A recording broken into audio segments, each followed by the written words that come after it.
how common denominators have been so lost in our politics, and where's the conversation about the common good? The common good comes from the Judeo-Christian ideal. It simply does.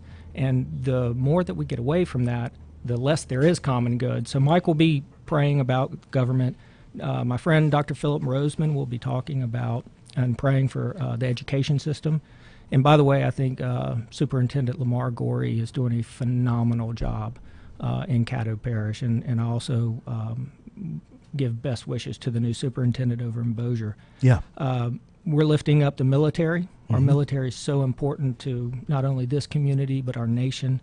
Brigadier General Peyton Cole is going to be speaking. Stacy Hargan, who's a mother of 3 young boys, she's going to be lifting up prayer for families. Of course, I'm going to be talking about the economy. Sheriff Prater for first responders, and of course, Dr. Pat Day. You know, all of them are, that. In fact, 90% of those that you named there are friends of the show. Mike Johnson, attorney extraordinaire, God's counselor, God's attorney, not God's counselor, but God's attorney, is on the show regularly. And I want to encourage each and every one of you, and of course, this is the largest talk listening audience this hour in this Arklatex area. Want to encourage each and every one of you to come join us. 11:45, kickoff at 11:45 tomorrow. First Methodist, the head of Texas Street, downtown Shreveport. Come on out and let us pray for our nation. Ross, you talked about common ground and the Judeo-Christian principle that does, in fact, run as a silver cord through, I feel, all of American history. Then prayer then is obviously the common denominator that all of us as Americans should have in that. Would you agree? Well, absolutely. I mean, if you're just a student of history, you know that George Washington hit his knees when during the Revolutionary War, and there was literally a miraculous win during the Revolutionary War for him. You know, one of my heroes is Abraham Lincoln, and he felt driven to his knees in prayer during, you know, the scourge of slavery and the ensuing Civil War. Reverend Martin Luther King, another one of my heroes, he was driven by the civil rights. That was really a religious revival. It was a big deal. You know, some people talk about you know, social justice, but if social justice isn't driven by something that's concrete, then you really get into trouble. So, to your point, prayer is the common thread throughout our country, and we're told in the book of Colossians to, you know, turn back from our ways and turn towards God, and He'll give us wisdom. So, a national day of prayer. It seems, and of course, we talked about the expectation of revival breaking out throughout the land. And of course, that is what is needed. And sometimes we cannot feel and enjoy the hope of that because of some incident or some type of movement like LBGT and that type of thing that go on in this country. Americans, I think the greatest challenge is to let them know and see what those Judeo-Christian principles mean to our survival. I think we may have lost that. Yeah, I think that's a fair statement, and I'm not sure it's an either or.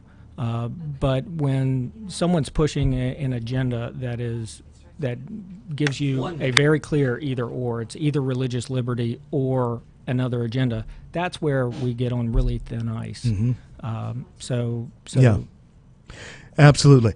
We're on with Ross Barrett, and as I mentioned to you earlier, he has an extensive resume, and we're going to talk a little bit about some of the things that he's involved in right here in the Arklatex area when I return. I'm C.L. Bryant, and I want to thank each and every one of you for joining us here, inviting you 11:45 tomorrow. Make your way to First Methodist, downtown Shreveport. I'll see you there. About to check outside the game. You know what I'm talking about. Just let me know if you wanna go to that home out on the range. They got a lot of nice girls.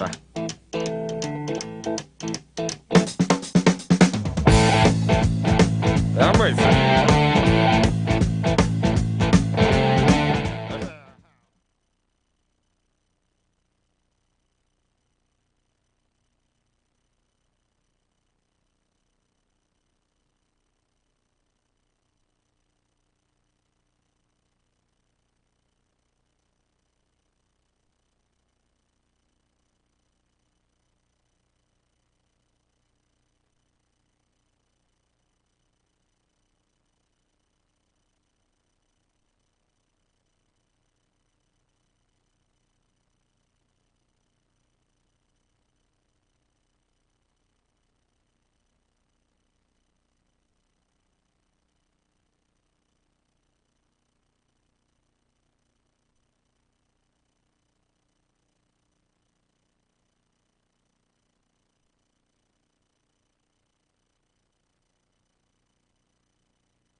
CL back with you on this Wednesday evening. Ross and I were engaged in conversation, and very engaging individual, and very happy to have him on the show. Now, economic growth development in Shreveport and Bossier is very much needed and definitely important. I want to talk to you about that. Now, Ross, I travel a lot, and we'll talk more about my traveling and so forth. I crisscross the nation.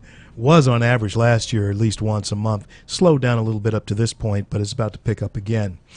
I visit other cities, sometimes not as large as Shreveport, but they seem to have an attitude of pro-growth that Shreveport, in my opinion, sometimes lack. And I label Shreveport sometimes like this: a city that is right there at the brink of exploding, but we lack self-esteem. Mm-hmm. What would you say about that? I think that is an interesting comment because I believe that our future is much brighter than our past. no doubt. And if you look objectively, I can walk you through it. So the question is why? First of all, we have a world-class health science center complex with the Biomed Research Foundation. We've got LSU Health Science Center, Shriners, Willis-Knighton, Schumpert.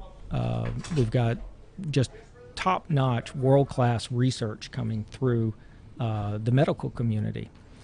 For example's sake, one of the things that I do as a venture capitalist is we take technologies and we put capital into them, and then we create new companies that can benefit the world, and primarily in the drug development space. Well, this great country of ours, there are smart people all over the United States, not only in New York, Boston, and San Francisco. I used to live in New York. I used to live in Washington, D.C., like those places. But, for example, one of the mainline cancer therapeutics was started from Florida State University.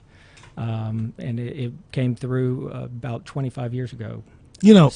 So there are nuggets of technology in places like Shreveport, like Bossier, that are just ripe for the commercializing. And that's what I do for a living, and that's why I'm excited about this area.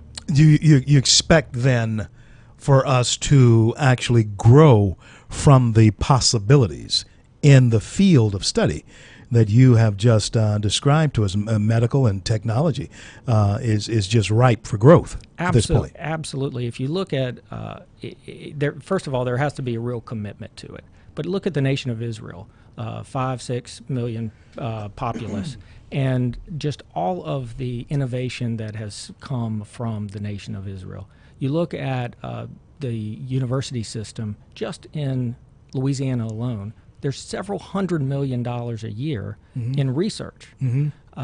That's a phenomenal thing. Now, you take it to our region to include Texas, to include Houston and Dallas and Shreveport down to New Orleans, and that is an area that is traditionally pro-business, pro-growth, and right-to-work states, and a great hard work ethic. The amazing thing about what you're saying, you're describing the free market system. You're describing capitalism. But during the break,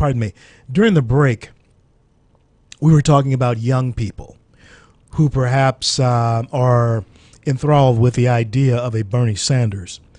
And many times what I'm seeing, Ross, and maybe you have seen this too, young people don't understand how capitalism rewards hard work, but it also rewards brilliance.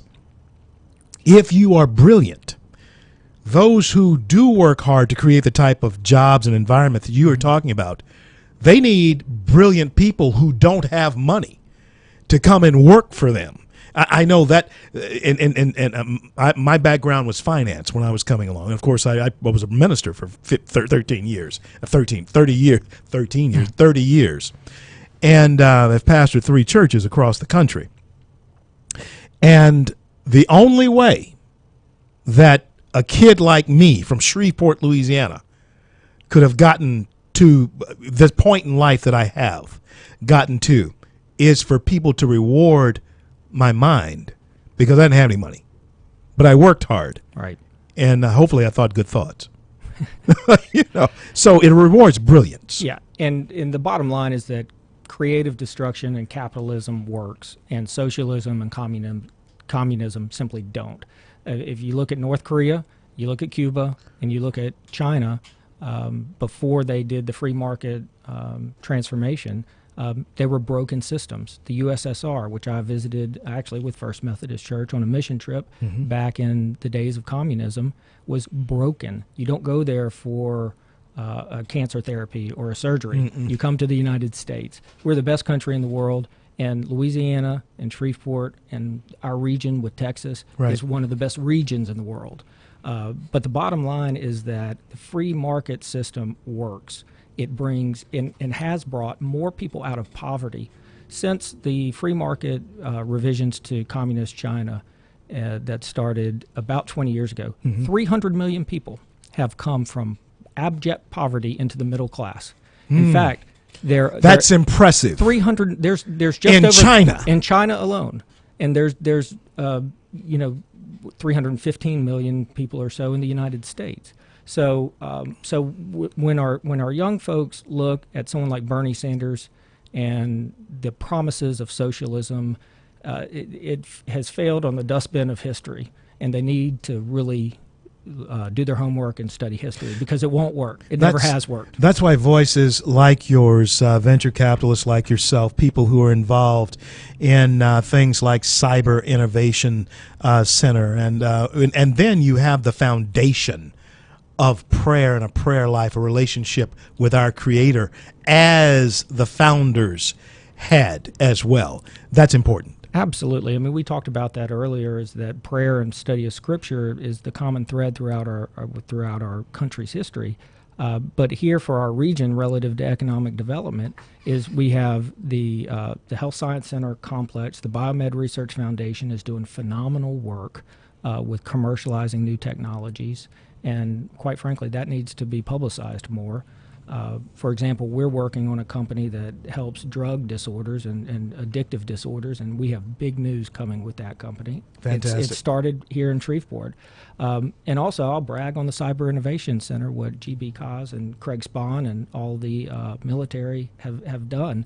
It's nothing short of phenomenal. CSRA is the anchor tenant out there, and they're going to hire somewhere between 400 and 1,400 new jobs in the next 5 years.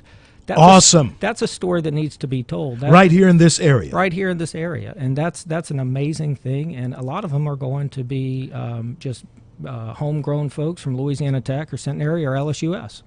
And folks, that is reason to encourage your young person to go out and get that type of degree that can award them and reward them for their work. I want to thank you, Ross, for being here with me. God bless and keep you, man. Fight the good fight. And you'll be back. There's much more for us to talk about. I'm CL. This is the CL Bryant Show. Back in a minute. Don't go anywhere.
CL Bryant back with you on this Wednesday evening, and I want to thank each and every one of you being here.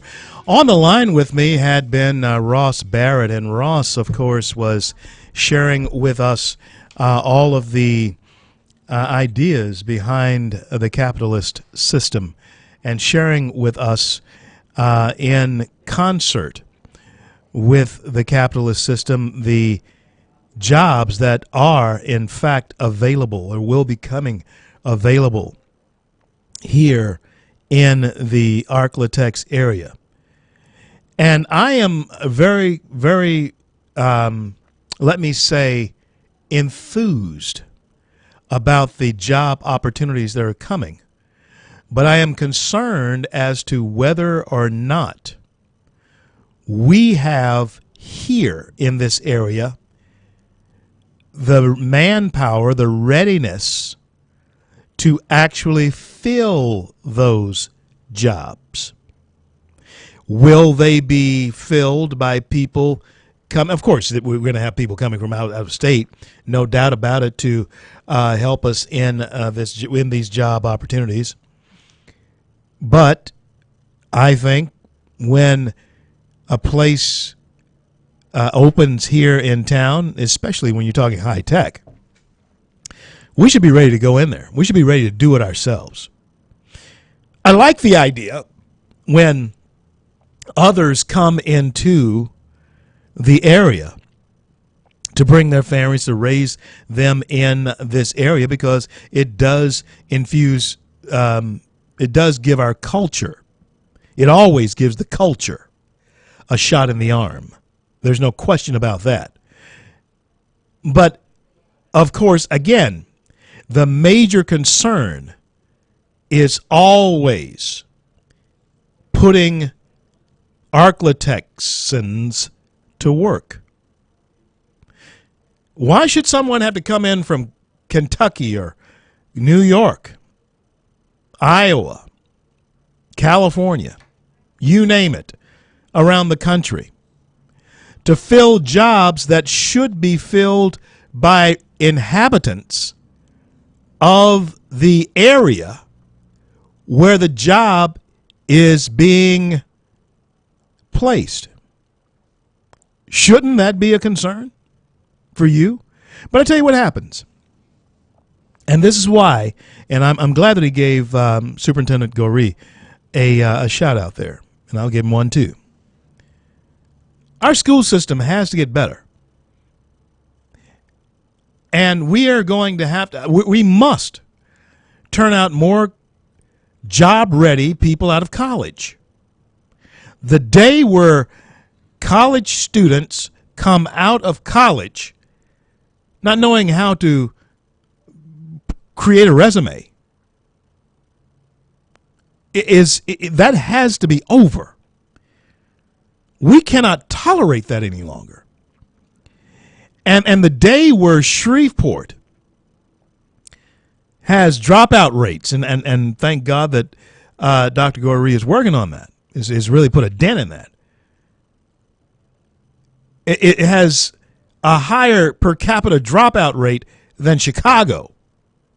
Those days have to be over, because there are jobs that are coming in that kids should be preparing for in high school.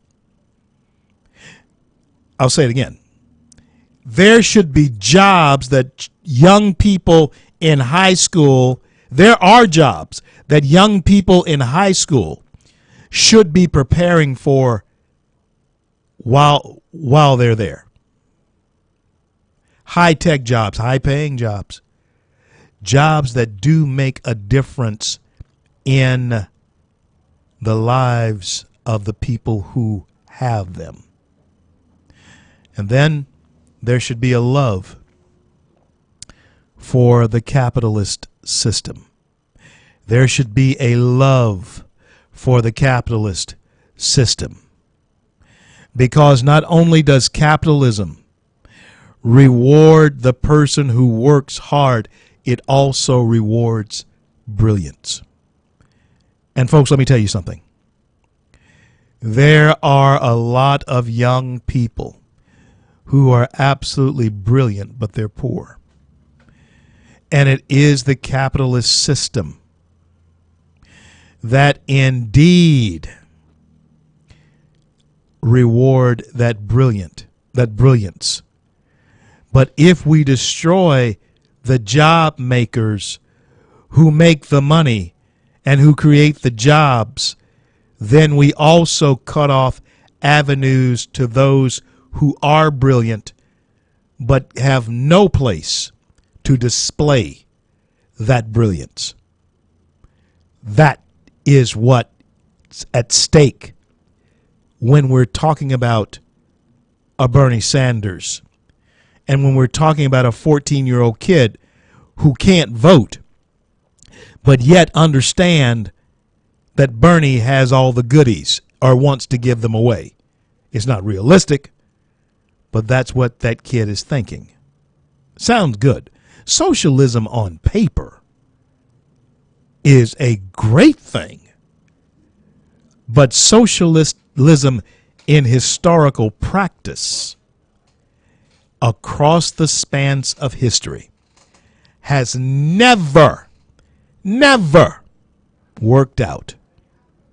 Never worked out. 1 minute. And so, my friends, going to be back here in just a minute with my good friend Ronnie Ramirez, who is his innovative mind has what is known now as Executive Sedan, which is the official travel car of the C.L. Bryant Show. Make it yours. I'll be back in just a few minutes. I want to thank Mercatech, Red Wing Shoes, Breches Insurance, Subway, along with our friends at Giuseppe's for sponsoring this segment of the C.L. Bryant Show. Back in a minute. Where you going with that gun in your hand?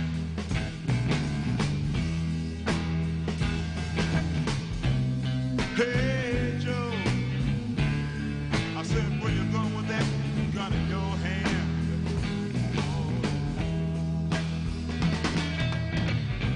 I'm going down to shoot my old lady. You know, I caught her messing around with another man.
CL.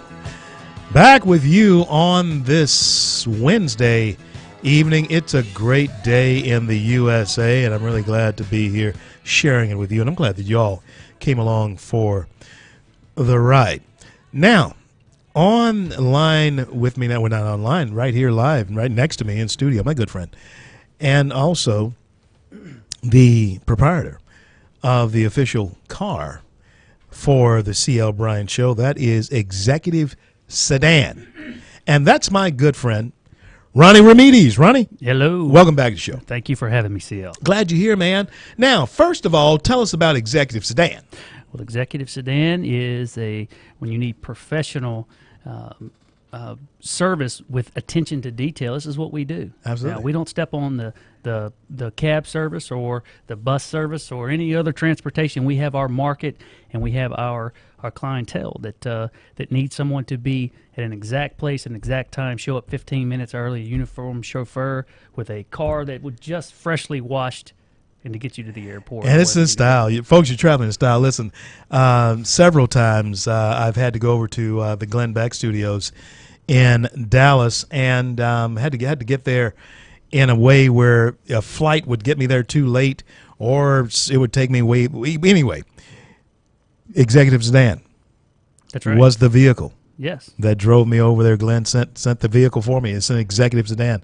And so that's why they are the official car service of the CL Bryant Show. Be sure to call them for all kinds of occasions, right? That's right. Anything you need. If you have a night out on the town with the wife and you don't want to show up in a big stretch limo or you don't want a chance to making that drive, we're happy to help out and with excellent service. Date night. Date night. Date night's a great thing, you know. Anniversaries. Yeah. Business. Hey, you might want to call them to take Mama to the restaurant on Sunday. Yeah, and this is really popular in the larger markets into Dallas and Houston and New York and Los Angeles, and it's really catching on now. We've done this since 2003. We've been in business since 2001, and it's really beginning to catch on. So any of the professionals out there, that this is the service for you. Executive Sedan. Now, Ronnie, you and I are good buddies. I mean, we are really good buddies. And, of course, we do, as the good buddies do, we disagree on some things and Absolutely. we agree on other things. Yes. One of the things that you and I disagreed on was, of course, the now last man standing. That's right. Out of a field of 17, you were a Trumpster. I was a Trump from the beginning. And, what about him? What about him? Tell me this. What about him is an appeal to you? It's because he speaks my language as a business owner, and I understand that if we continue to do the same things, say the same things, and only the characters change, nothing ever changes in this country. About once every 20 years, and I've not been around long enough to be a part of this, but if you'll read history, once every 20 to 30 years, we'll have almost a revolution, a rising up of the people. Yeah. And that's what we needed this time. That's what's happening, you think? That's right. That's right. And that's the way I felt was, you know what? It's not that I disliked Senator Cruz. Mm-hmm. It's not that I disliked Senator Rubio. Mm-hmm. Because they were both great guys with great ideas. Right. But I just felt like we needed something to shake this thing up and turn it over on its head and try something new for a change. You and many others like you felt the very same way. Our concern is the Supreme Court, the United States Senate, and the United States House of Representatives. And that I'm hoping that the writer, the creator of the art of the deal, can be as proficient. Now, this is where his talents, his sales skills, all of those things that you just mentioned about him, his business acumen, that is where he's going to need them the most. And I'm hoping that he can make that transition from New York businessman, international businessman, to politician, because that is actually the name of a game. Politics is a name. Of course, he's evidently politics is something he's done because you're a businessman. It's political. Absolutely. It's always political. Now, when you look at anytime someone's taken a government entity Mm-hmm. and began to run it like a business with accountability, with deal making, with with the outcome of not just all we need to do is break even, then it's always been successful. Yeah. Okay? That's what I feel like he brings to the table. That's what we were hoping Mitt Romney would have done if we would have had the common sense to elect him. Speaking of Mitt Romney, now, folks like him, Jeb Bush, as we call them, the establishment, folks like them, I feel, even though they may not be out front about it, although Mitt was out front several weeks ago about his disdain for Donald Trump, we have come, you and I, we talked about this before we came on air. There has to be a bridge built. And folks, that's why when I introduced Ronnie Ramirez, the proprietor of Executive Sedan, as my friend, but also as one who disagreed with me on who should have been the quarterback of the team. But as I told you several weeks ago, if you ever played any sports or anything like that, especially football, you might disagree on who should be back there calling shots, calling the plays. But whoever that quarterback is, the rest of the team, if you're on offense, you block for that guy.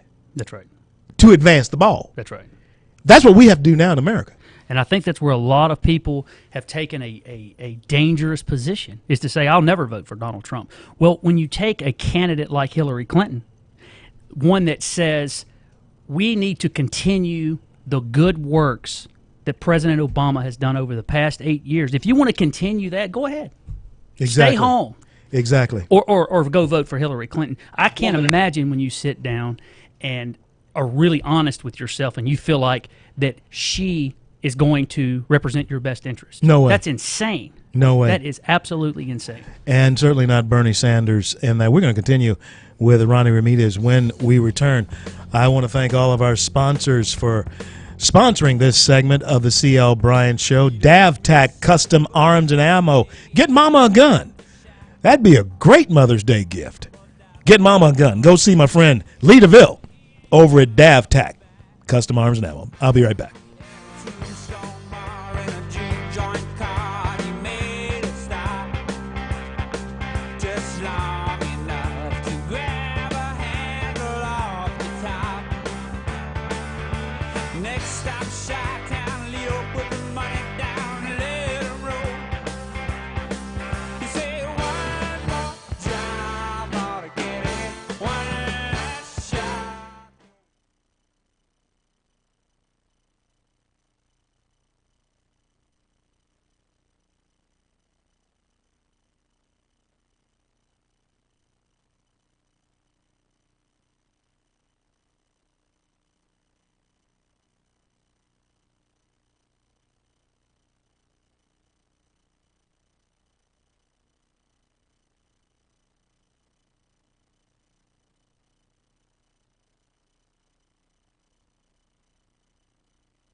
CL, back with you. Pardon me. Back with you on this Wednesday afternoon here in the jeweled cities of the Arklatex. It is a fantastic day. And folks, tonight, if you have not gotten your tickets, I don't think it's too late. Maybe, I think the show may be sold out. But tonight at the Municipal Auditorium right there in downtown Shreveport, you go and be with us tonight at the Municipal, 8 o'clock. It's not too late to see one of the greatest performers in our nation, and that is Harry Connick Jr. Harry Connick Jr. Be sure to go and witness the genius, the musical genius of Harry Connick Jr. Now, I was on here with a delegate to the convention for Donald J. Trump. And he's in none other than Ronnie Ramirez right here in studio with me. We didn't necessarily agree on who the quarterback should be, but I'm going to block for Trump. I'm just not suiting up yet. But I'm going to suit up. I'm going to suit up here pretty soon. Ronnie, there are others who probably are not going to suit up. What do you make of that? You know, I really think that, let me give you the best analogy I can think of. There were so many Louisianians that could not get behind Senator Vitter for whatever reason, okay? Mm-hmm. Is that not the same people that are complaining about how John Bell Edwards is running our executive division of our state government right now? They're getting taxed to death. Exactly. Business owners, taxpayers, whatever the case may be. Exactly. It's coming back to haunt you. So when you vote someone like that in, what do you expect? This is exactly what's going to happen if we vote Hillary Clinton in. The same people that are saying anybody but Trump, I'm not going to vote for Trump, I'm going to stay home. They're going to be complaining about how Hillary Clinton is going to wreck our healthcare system, is going to tax you into poverty. Man. And it's just going to just circle the drain. Ronnie, that is one of the most frightening things. And, of course, I don't live in a spirit of fear, but I do live with healthy concern about our nation. Because, and this is what really gets me about it. I don't think people realize what we stand to lose. You know, a lot of folks, they take the liberty, they take the prosperity of this nation, they're so comfortable with it, and that is just something that they take for granted. Absolutely. And our young people in particular, Ronnie, because they're almost bored with it. Absolutely. And that is a dangerous thing. And Trump, as much money as he has, he's not bored with keeping America. And I tell you something, the slogan that I guess I'm warming up now to him. Yeah. I'm warming up now. The slogan that he had, "Let's make America great again." How can you go wrong with that, brother? I agree. Now that's rolling off your tongue quite well, CL. So I'm sure Donald J. Trump would appreciate that. I hear you got a Trump hat for. You got a "Make America Great" hat for me. You know, I took an extreme amount of heat as being on the ballot for Trump as during the caucuses. Right. And I text and called all of my friends and family and people I do business with, asked them to come by and vote for me. And it was either I love him or never call me again. It was nothing in between here. So you either love Trump or you hate him, but we all have to agree it's our only hope at this point. At this point, it is. And folks, keep in mind what is at stake. The Supreme Court is at stake. The United States Senate is at stake. The United States House of Representatives is at stake. And Ronnie, this is what I'm hoping that Trump can overcome. And that is those who feel as though he will cause the downline ticket, as we call it, the downline ticket candidates in running for their state, for the House of Representatives and the Senate, to actually suffer losses. We can avoid that if we just get out and do what we're supposed to do. Well, I think that if you listen to any of the conservative talk radio, the television shows, you'll see where the conservative vote, the Republican vote, is way up, and the Democrats are way down. Yeah, the Democrats they have no one to energize that vote, no one to get them excited about getting to the polls. But the Republicans, this guy has struck a chord with a part of America who have historically passed the voting precincts, okay, on Election Day. Yeah. And this is really exciting. So for the ones that are selfish and to say, I'm not voting, I'm just not going to go to the polls, well, that's their choice. Any idea about, I know my good buddy Alan West is being batted about as on the short list, and also Marco Rubio on the short list for VP. Two of them. Would love to have Colonel West. Either one of them. Yeah. I mean, well, you're not much of a Rubio fan either. No, I don't dislike Rubio. I just think he's just not as genuine as I would like someone. Yeah. But as when Colonel West came in for your event, I got to spend a lot of FaceTime with him. Yeah. That is a genuine human being. Yeah, Alan's a great guy. And I spent several hours with him. And several hours with him in the plane. Yeah. And, he's just a good guy. He loves America, and he's a true conservative and a true patriot. Let me tell you something, Ronnie. It would just be too cool having a very, very close friend as VP. No doubt. Of the United States. No doubt. We could fly up to Washington again. I'm CL. I want to thank all of you for joining us here today. We're going to be back after the top of the hour. I'm going to wrap up the show here in just a few minutes. I want to thank you for being along with me on this journey. It's going to be interesting. It's going to be interesting from here until November, and then there on out. So live strong. Live strong. I'm CL. Be back after the break. God bless. God keep you all.